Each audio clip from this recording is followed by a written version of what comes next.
नमस्कार श्रोते हो, तुम्ही ऐकत आहात स्पर्श तुझ्या प्रीतीचा भाग 32. शारदा आर्ग्युमेंट संपून कोर्टच्या बाहेर आली. तितक्यात तिचा कलीग ॲडव्होकेट मकरंद जोशी तिच्या समोर येऊन उभा राहिला. नमस्कार मॅडम, तुम्ही लग्न केलं आणि आम्हाला सांगितलं सुद्धा नाही. हीच का तुमची मैत्री?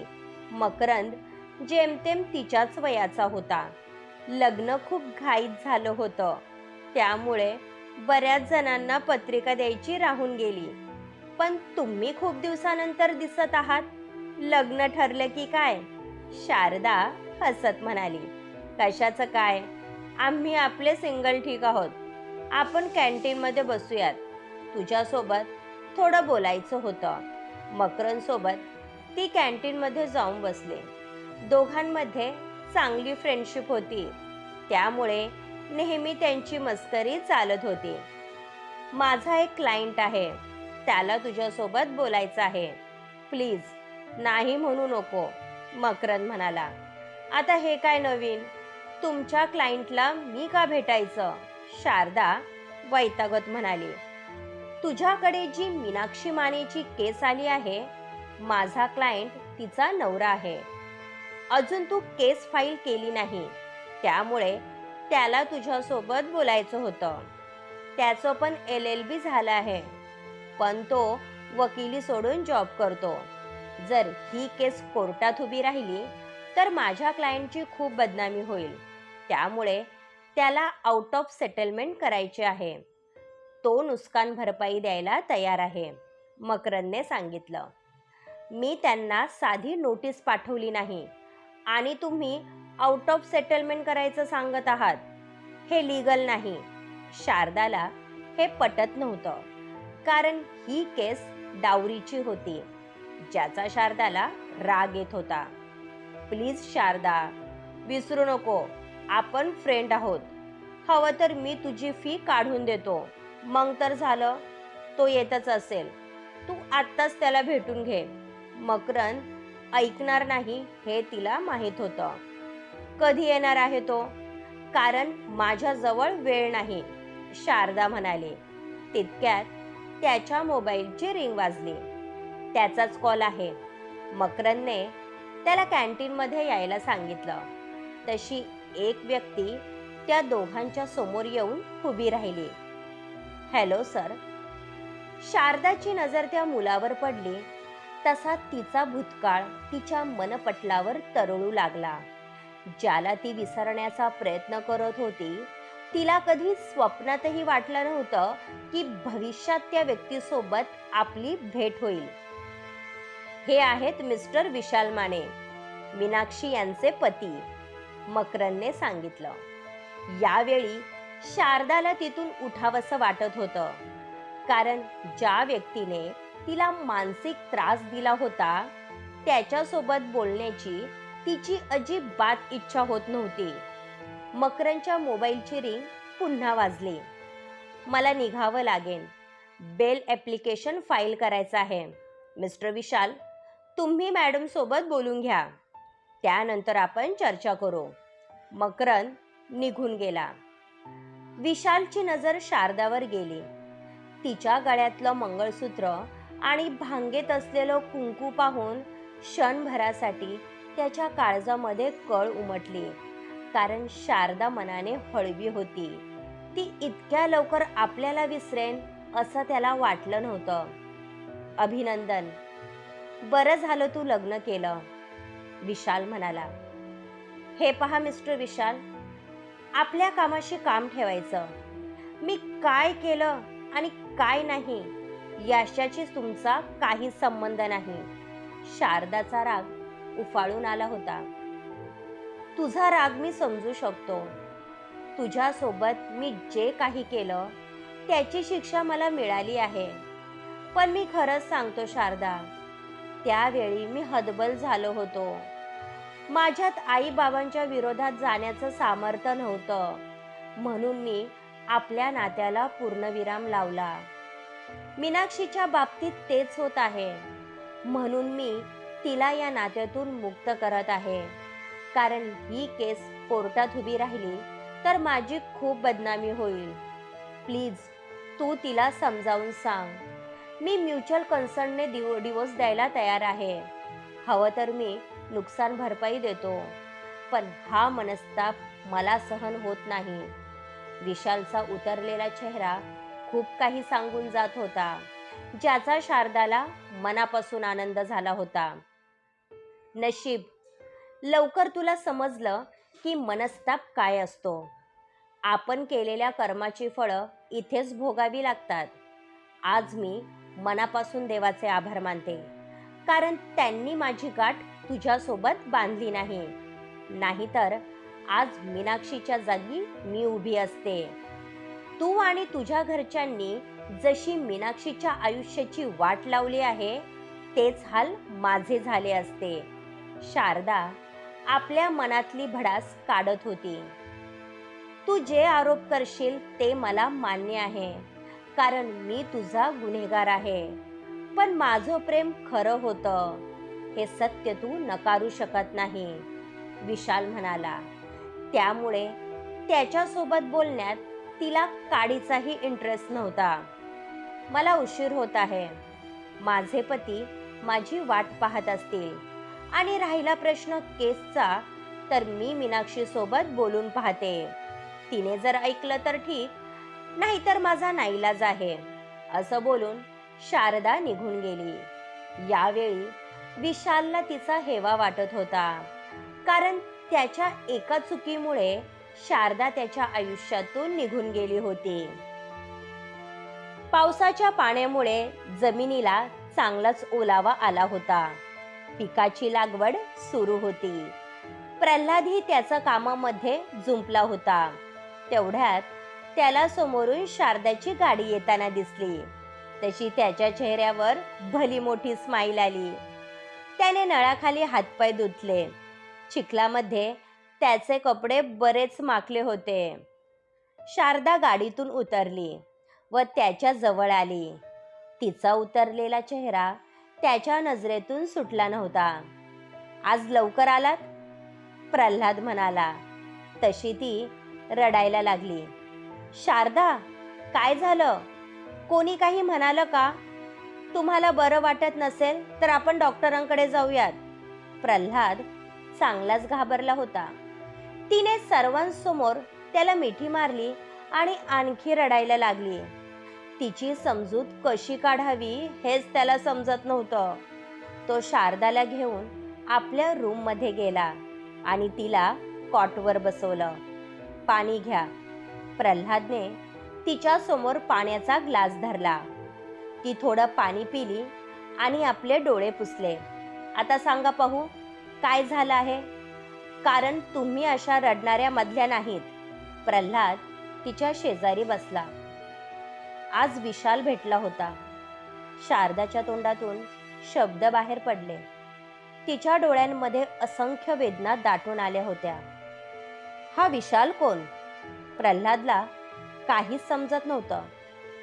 तोच, ज्याने मला सोडून दिलं होतं, शारदा म्हणाली. तसे प्रल्हादला वाईट वाटलं, कारण तिचा भूतकाळासोबत त्याचं काहीही घेणं देणं नव्हतं. कारण आता ती फक्त त्याची होती.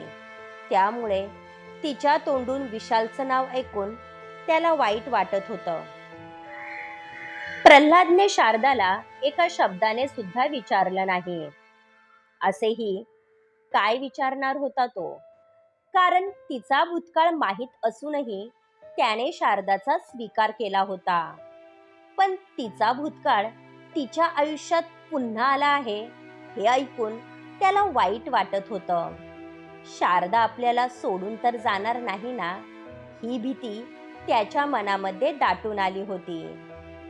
शारदा काही वेळ शांत बसली. तिची नजर प्रल्हादवर गेली. यावेळी तिला आपल्या नशिबाचा हेवा वाटत होता.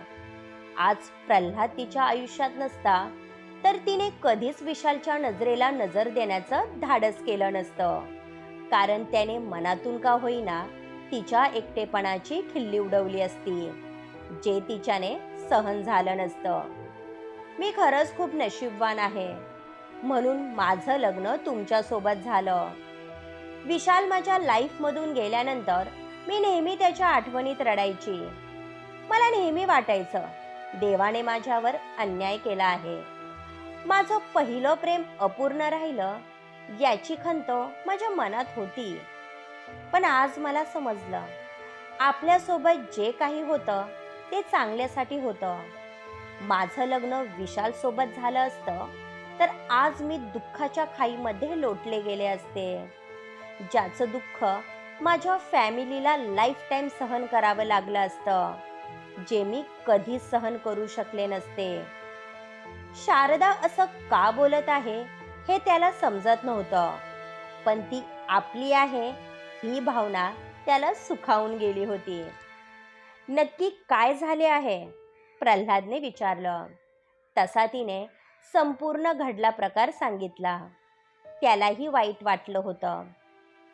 तुम्ही चुकीच्या व्यक्तीवर प्रेम केलं म्हणून तुम्हाला त्रास होत आहे, पण जे काही झालं ते विसरून जा. कारण प्रेम आणि मैत्री या दोघांचा मिलाप लग्नाच्या नात्यामध्ये असतो, जे तुमचं आणि माझं आहे.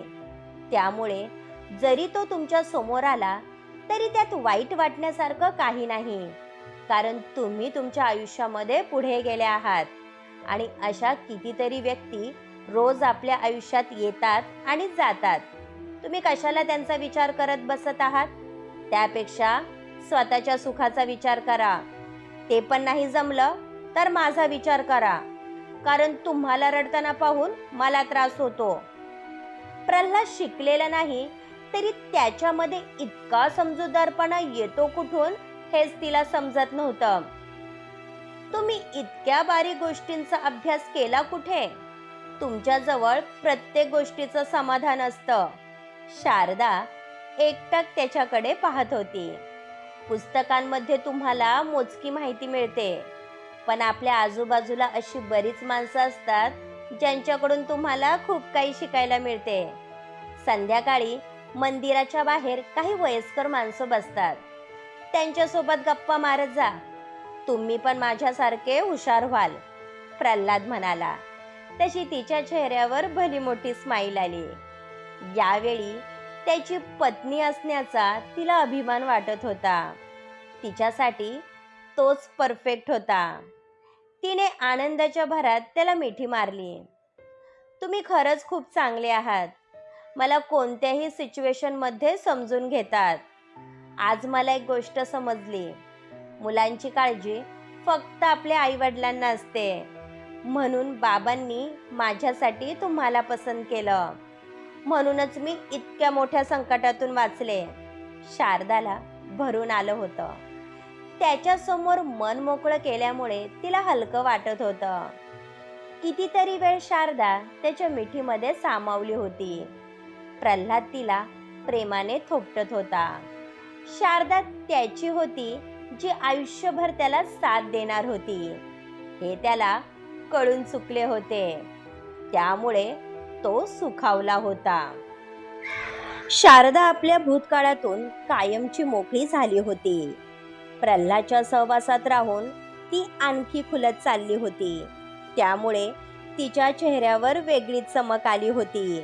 त्यामुळे ती प्रल्हादला जास्तीत जास्त समजून घेण्याचा प्रयत्न करत होती. शारदा रात्री जेवणाची तयारी करत होती. सावित्रीबाई अजूनही शेतामधून घरी आल्या नव्हत्या, म्हणून तिने भाज्या कापायला घेतल्या. तुम्ही एकट्या काम करत बसला आहात? मला आवाज द्यायचा होता ना. त्या भाज्या माझ्याकडे द्या, मी चिरून ठेवते. सोनाली तिला मदत करू लागली. मला जेवण बनवायला शिकायचं आहे म्हणून हा अट्टहास, शारदा हसत म्हणाली. मानलं पाहिजे तुम्हाला. किती लवकर तुम्ही गावच्या वातावरणात मिसळून गेल्या. नाहीतर मला गाव अजिबात आवडत नाही. आता हा पाऊस पहा ना. माझी तर घराबाहेर निघायची इच्छा होत नाही. माहीत नाही प्रल्हाद भाऊजी अशा वातावरणात शेतामध्ये जाऊन कसं काय काम करतात. सोनालीने तांदूळ निवडायला घेतले. त्यांना सवय झाली आहे आणि जे काम आपल्याला आवडतं ते करण्यामध्ये एक वेगळाच आनंद असतो, शारदा हसत म्हणाली. पण मला त्यांचं मनापासून वाईट वाटतं. काय गरज आहे तुटपुंज्या पैशासाठी दिवसभर मरमर मरायची? शेतीमध्ये काहीही राहिलेलं नाही, म्हणून तर बाकी शेतकरी जमिनी विकून बक्कळ पैसा मिळवतात आणि स्वतःचा बिझनेस सुरू करतात, ज्यामधून शेतीपेक्षा कितीतरी पटीने जास्त उत्पन्न मिळतं. सोनाली मुद्दाम तिच्या मनामध्ये काय आहे हे जाणून घेण्याचा प्रयत्न करत होती. मला माहीत आहे, जमिनीसाठी भाऊ एकमेकांचा जीव घ्यायला कमी करत नाही. हे मी कोर्टामध्ये बऱ्याच वेळा पाहिलं आहे. पण प्रत्येकाने असा विचार केला तर नाती ही फक्त नावापुरती मर्यादित राहतील, कारण पैसा आयुष्यभर पुरत नाही. आपली काळजी करणारी व्यक्ती आपल्यासोबत नसेल तर असा पैसा असून काही उपयोग नाही. त्यामुळे माझ्यासाठी पैसा महत्त्वाचा नाही. शारदाचे विचार तिला अजिबात पसंत पडले नव्हते. या सर्व बोलायच्या गोष्टी आहेत. तुम्ही जे बोलता ते पुस्तकात वाचायला चांगलं वाटतं, पण पैसा असेल तर आपल्याला चांगली लाईफ जगता येते. आणि सध्याचं युग असं आहे जिथं पैसा असल्याशिवाय तुमची जवळची नाती सुद्धा तुम्हाला विचारत नाही. आयुष्यभर आपलं मन मारून जगण्यापेक्षा आलेल्या संधीचा सदुपयोग करून घ्यायला काय हरकत आहे? आपल्याजवळ तर सोन्यासारखी जमीन आहे. सोनालीला नक्की काय म्हणायचं आहे हे शारदाला समजलं नव्हतं. ती पुढे काही बोलणार तेवढ्यात सुलोचनाबाई आणि प्रल्हाद आतमध्ये आले. माझ्या दोन्ही सुना फारच गुणी आहेत. तुम्ही दोघींनी तर जेवणाची सर्व तयारी केली, सुलोचनाबाई हसत म्हणाल्या. प्रल्हाद येऊन शारदाच्या शेजारी बसला व तिच्या समोर असलेली वाटाण्याची प्लेट घेतली व वाटाणा सोलू लागला. तुम्ही राहू द्या, मी करते. शारदाने त्याच्या समोरून प्लेट उचलली. असू द्या, मला सवय आहे. मी आईला आधीपासून कामामध्ये मदत करायचो, प्रल्हाद म्हणाला. तशी ती हसली. सुलोचनाबाईने सर्वांसाठी चहा टाकला. बाहेर किती पाऊस आहे आई. तुम्ही अशा पावसांमध्ये शेतात जात जाऊ नका, उगाच आजारी पडसाल. त्यापेक्षा घरामध्ये आराम करत जा, शारदा म्हणाली. आम्हाला सवय आहे. उलट घरामध्ये बसल्यावर मी आजारी पडेल. फक्त 4 महिन्यांचा प्रश्न आहे, त्यात काय एवढं. सुलोचनाबाईने सर्वांना चहा दिला. तितक्यात सागर दरवाजामध्ये येऊन उभा राहिला. येऊ का आई, सागरने आवाज दिला. बरा टाइमवर आला, ये बस, तू सुद्धा चहा घे. सागर येऊन बसला. तशी सोनाली निघून गेली. आधीच तिला कोणासोबत बोलण्यामध्ये इंटरेस्ट नव्हता. आज मी मंदिरात येणार नाही. बाहेर पाऊस बघ किती आहे. आज मी लवकर जाऊन झोपणार आहे, प्रल्हाद चहाचा सिप घेत म्हणाला. अरे मित्रा, खुद्द पांडुरंग तुझ्या अंगणामध्ये येणार आहे आणि तू काय मंदिरामध्ये जाण्याच्या वार्ता करतो. सागरच्या बोलण्याचा अर्थ शारदाला समजला नव्हता. अरे हो, मी विसरलो होतो. पुढच्या आठवड्यामध्ये वारकरींची दिंडी येणार आहे. त्यांच्या जेवणाचं पाहावं लागेल, प्रल्हाद म्हणाला. हा काय प्रकार आहे आणि कोण येणार आहे, शारदाने विचारलं. या महिन्यामध्ये वारकरींची दिंड निघते, जी पायी आळंदीला जातात. ते विश्रांतीसाठी 1 दिवस आपल्या गावात मुक्काम करतील. त्यानंतर दुसऱ्या दिवशी देहूसाठी निघतील. त्यांचं जेवण आपल्या घरामध्ये होणार आहे. त्याचीच तयारी करायची आहे. प्रल्हाद गेली 10 वर्ष हे कार्य अगदी नित्यनियमाने करत आहे. त्याचीच पुण्याई म्हणून तुझ्यासोबत त्याची गाठ बांधली गेली, सुलोचनाबाईने सांगितलं. पण शारदाचा या सर्वांवर विश्वास नव्हता, त्यामुळे तिने जास्त काही विचारलं नाही. पुढील भाग ऐकण्यासाठी आमच्या चॅनलला सबस्क्राईब करा. धन्यवाद.